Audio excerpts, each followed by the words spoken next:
This is another episode of Young Visionary, and this is the education portion, and this is a special one, y'all. So I have brought my admin team, Miss Garland, my principal, and Miss Cooks, my assistant principal. And one of my main goal for this was I've learned so much in the last 5 years being here that I feel like a lot of people should be able to feel and understand the wisdom that you've shared with us, and also the lessons that we've learned together.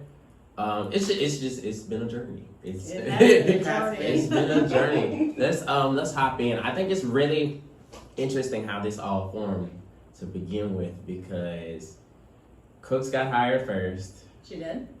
And a day after I got hired. You did. And it's like, and it wasn't because you had spoke it up or anything. It's just the way that the pieces fell. And I feel like it's just really organic how our relationship has been, because it was your first year being an AP, and then it was my first year being a teacher, and we were able to grow under you. And then I feel like you shared great things with her. And you both shared great things with me. So it was just really organic and really just smooth how it went. So let's no, it wasn't always smooth. Ooh, Jesus. Let's not go there.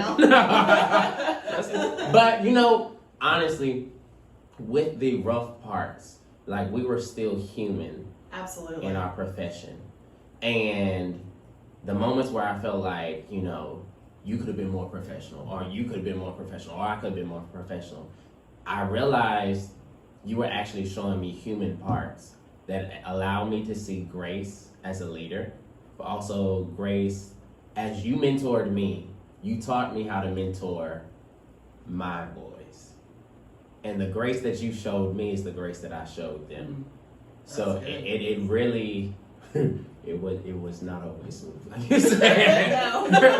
it really there helped. were some ripples in the pond. Ooh, Jesus. Ooh. But I appreciate it, because a lot of people don't have this. And like, when I step outside of here and I hear the different conversations and I hear the different structures of schooling, I'm just like, what do you mean? Like, you don't have this, or your principal doesn't have this, or your AP doesn't have your back. And I'm just like, when you started off, it's always been family. Absolutely. Even with people that did not want to conform, did not want to get on the same plane, it's always been that. Yep. You have to take care of your family first. Yeah. In order to take care of the children who were entrusted to you. Yeah. So, And even in that, I feel like you always had the focus about family here. yes, and Creating a family. Yeah. How did you deal with it when the people didn't want to hop on? That one on the list. No, that was not.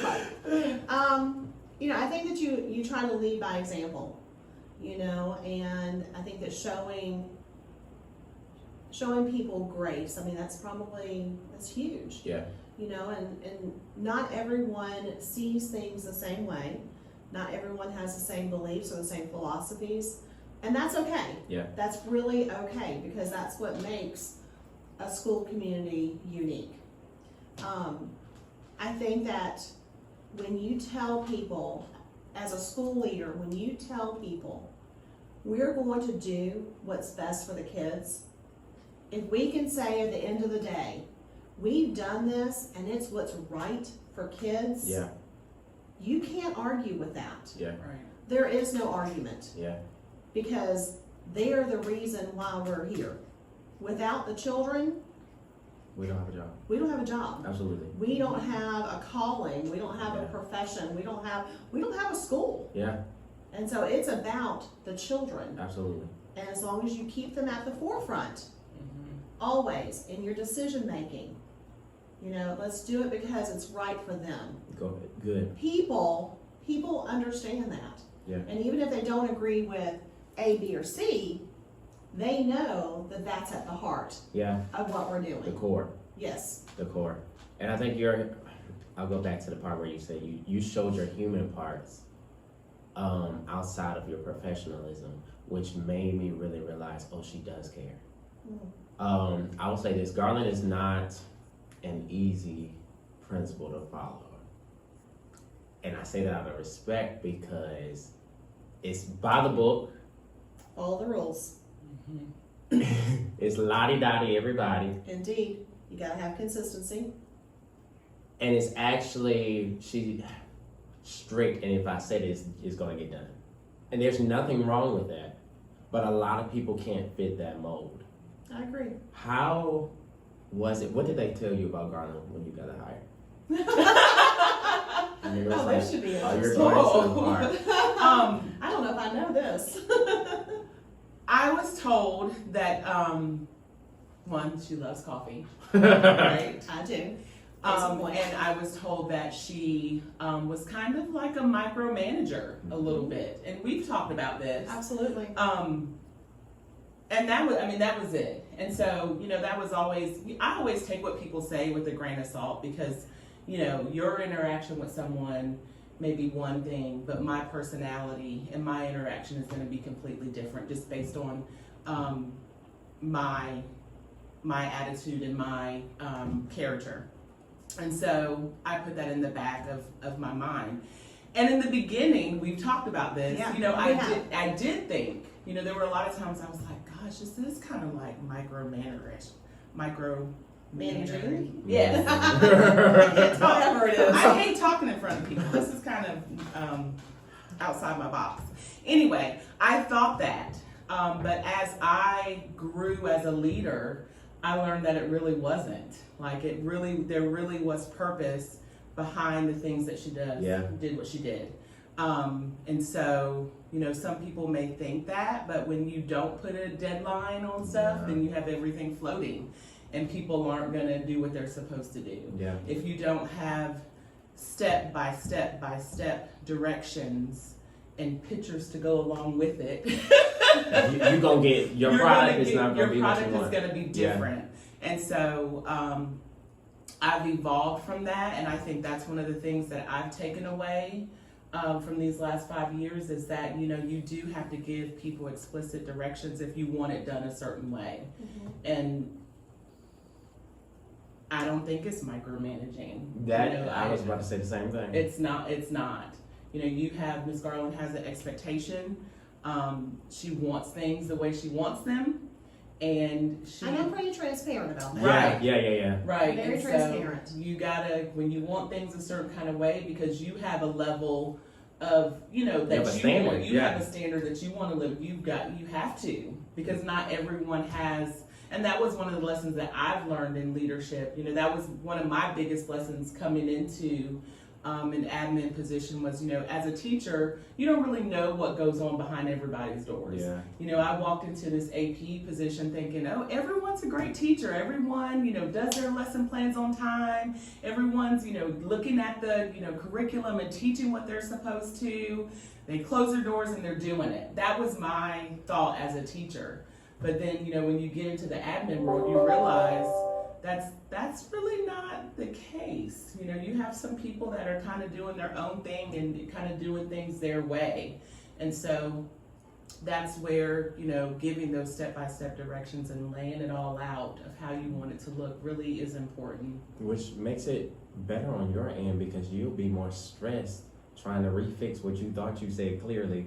Because as a teacher, when I give instructions and you give me something else, I'm like, y'all, I clearly said A, B, and C. Y'all gave me C, D, F, G. And I'm like, where did I go wrong? And maybe Z thrown in. Exactly. And that was nothing I asked for. Right. But I think she said explicit details and micromanaging.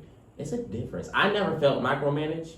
Okay. I feel like when people say micromanage, it's just like I'm controlling you. Right. And for me, I needed your structure, because with me being visionary, with me being an idealist, and I just you taught All over the me. place. Yeah, you taught. There was times I came in with an idea, and you was like, pause. Did you have such and such done?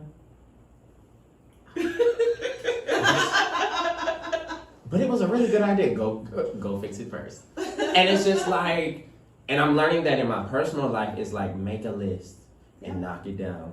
Because you'll get overwhelmed. Absolutely. And that's where anxiety comes in. But keep first things first, and then on your end it makes it easier, because you won't have to do my job. My pastor always says one of the issues he has with leaders, not specifically at the church, is But he was saying, if you keep coming to me for everything that you're supposed to do, what did I hire you for? Or why do I have you in leadership? I'm doing your job. Yeah. So like for you to put that there, I feel like you built trust in me because explicit details. Explicit details is different from micromanaging. Absolutely.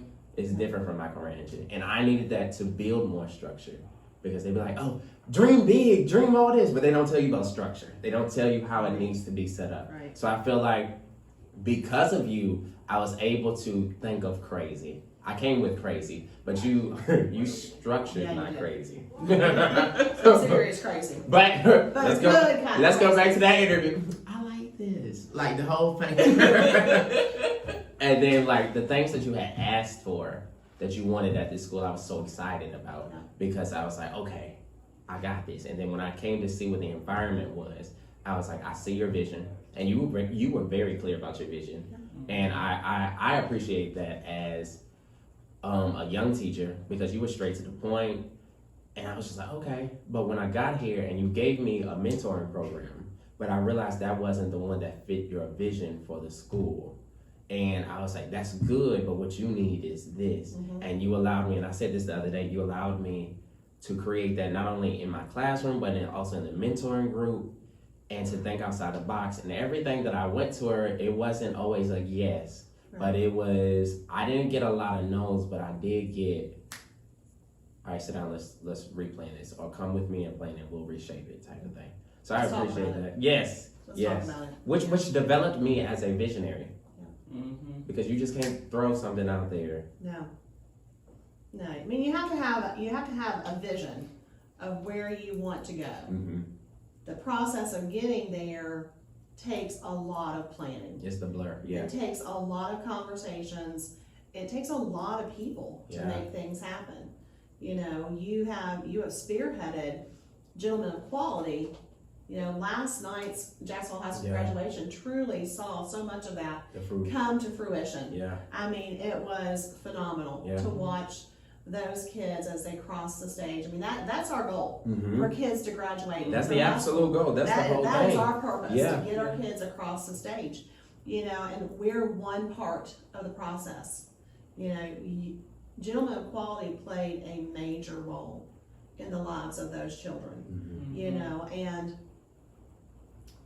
creating a mentoring program was at the heart of what I wanted to see accomplished, you know, in my time at Northwoods Park. And I don't know that it would have been accomplished under anyone else, you know. I mean, that's God at work. That's Very God divine. all day long. Very divine, yeah. I truly believe that. Yeah. You know, you came in at the right time. You know, I had a couple of years already here. I'd had the time to see our population, to work with our kids, and to know where there was a need. Yeah. And you were able to help move that vision forward.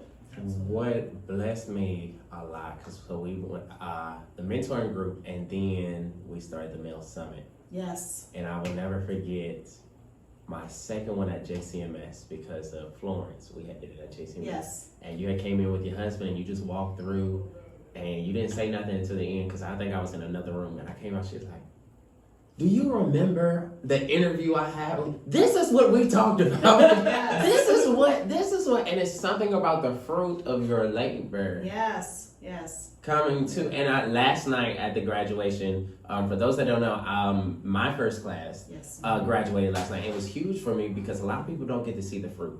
No. And that's one thing you've always told me. You was like, Johnson, keep going. Regardless of how many folks were written up today, regardless if they don't listen, they are going to remember you. And going through the at the end of the graduation and thinking they didn't remember me. And I haven't seen them. Some of them I haven't even talked to, like Jill. And she came up to me. She was like, "Yes, we can get a picture." So that's to be able to see the fruit. But also, I was thinking this morning, I am your fruit.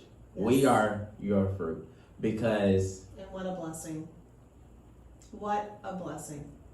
It's just like, cause I was like, she really. I was driving today. I was like, she's like you don't get a mentor, you don't get a trainer that you see every day. And everybody that has a boss can't say that they learn from them. Right. So I appreciate that you not only did it professionally, but you also trained us.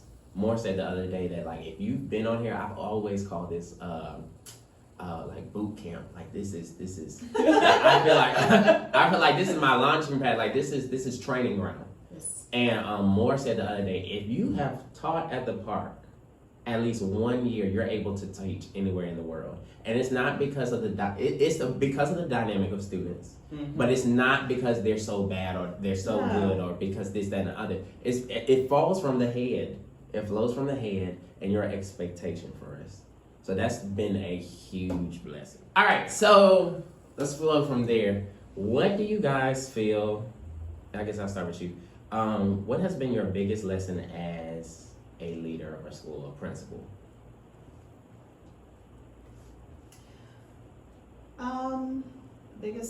Biggest lesson, is that what? Biggest What's the thing that you biggest takeaways. Yeah. So, two things, probably. Two things.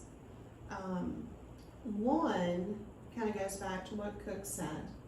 You know, and I've said this to other young administrators, you know, or aspiring administrators. You know, as a rule, administrators come in after having had very successful teaching careers. You know, they've earned the additional certifications, they're national board certified, they've gone above and beyond as administrators or as classroom teachers prior to becoming an administrator. And so you come in as an administrator with a preconceived notion that everyone is operating at this level.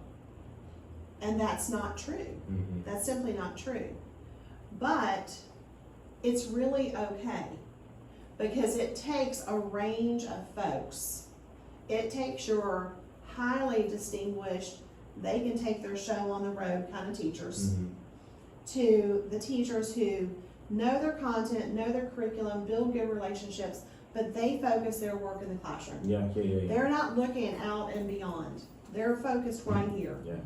Or they're teaching in the classroom and their passion is coaching the volleyball team. And that's where it is. Yeah. And then you have other folks who they chair this, they chair that, they lead this, they do this, you know.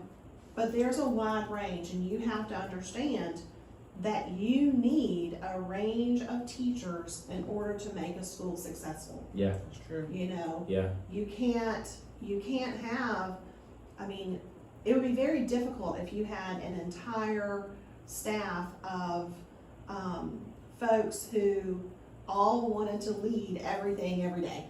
Right. Or a whole staff of Rodney Johnsons. Oh my God. Woo! I can't do it. That would be too much. We're just gonna say that would be too much. I'm gonna be transparent. I understand. We love you. And However. one of you is good. One of you is good. But, Maybe yes. two, but not a whole staff. So I think that was lesson number one. Yeah. You know, and that's a hard lesson to learn. Mm-hmm. My lesson number two kind of goes back to the idea of micromanaging. In that I have two schools of thought on that. One is I really try to provide a highly structured leadership dynamic. You know, to create a structured paradigm, you know, for everything from how things were set up in the classroom to creating your professional development plans, to professional development, to just a wide range. And it really wasn't because I wanted to control it. My thought process was to take that off of the teacher's worry plate so that they could focus on the real work. Gotcha. The real work is lesson planning and teaching, Yeah. instruction. Absolutely. Yeah. You know, you don't need to be worried about how you're going to put together your professional development plan, you know, as far as coming up with something. Let me help guide you. Yeah. You know, just in a number of ways, providing that structure. you know, but also realizing, kind of coupled with that, is that sometimes, you know, I may have envisioned ABC and the result was A, B, D, E, F, and that was okay too. And that was a hard lesson for me to learn, because I'm an only child. We talk about this all the time. Cooks is an only child. You know, we got the only child syndrome. I did not know that. Both, you know. Got you. And so, you know, you want it your way, because that's what you do, you know. But it's really okay if it's not. You know, if the end result achieves the goal, That's the goal. it's good. Yeah. We've done what we need to do. Yeah. But the micromanaging, if there was anything that I would want folks to know, you know, in terms of my time as a school principal, is that it was never intended to micromanage, because I want you to have autonomy in the classroom. Yeah. I didn't want you to have to worry as a teacher about all of those extra things that we have to do as educators. If I could do those and streamline it and make it easier, that was my goal. Yeah. To do that for y'all. I got you. What's your?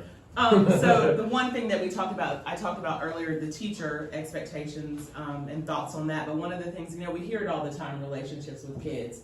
I struggled with that as an administrator coming in. You know, I always had good relationships with my students. And then becoming, you know, the AP, you deal with a lot of discipline.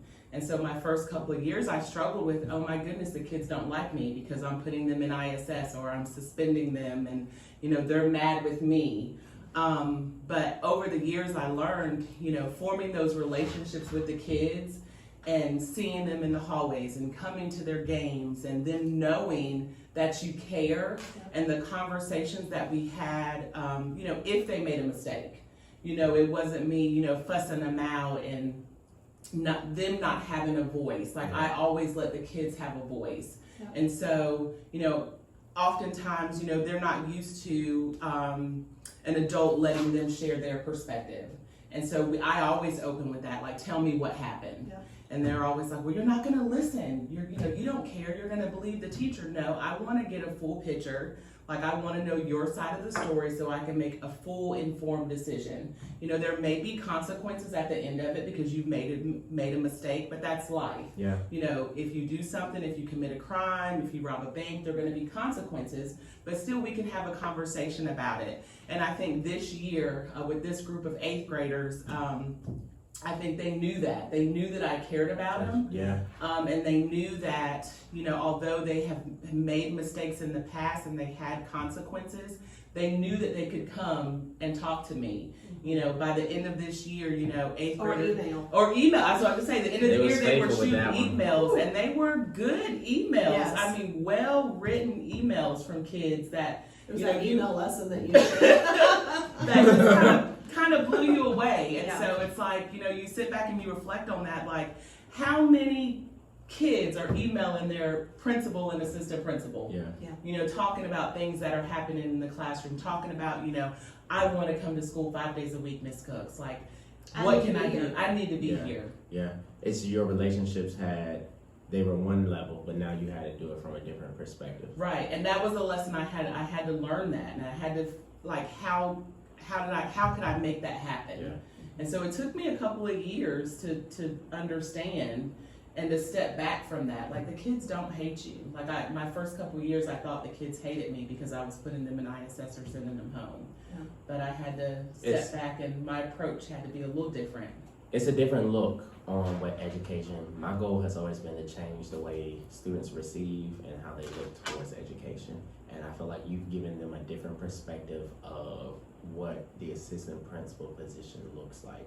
As what we should be doing as educators is giving them a different perspective of what social studies and math and science looks like. Yeah.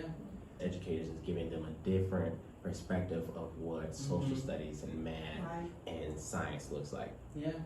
So on that note, we're going to pause and we'll be right back.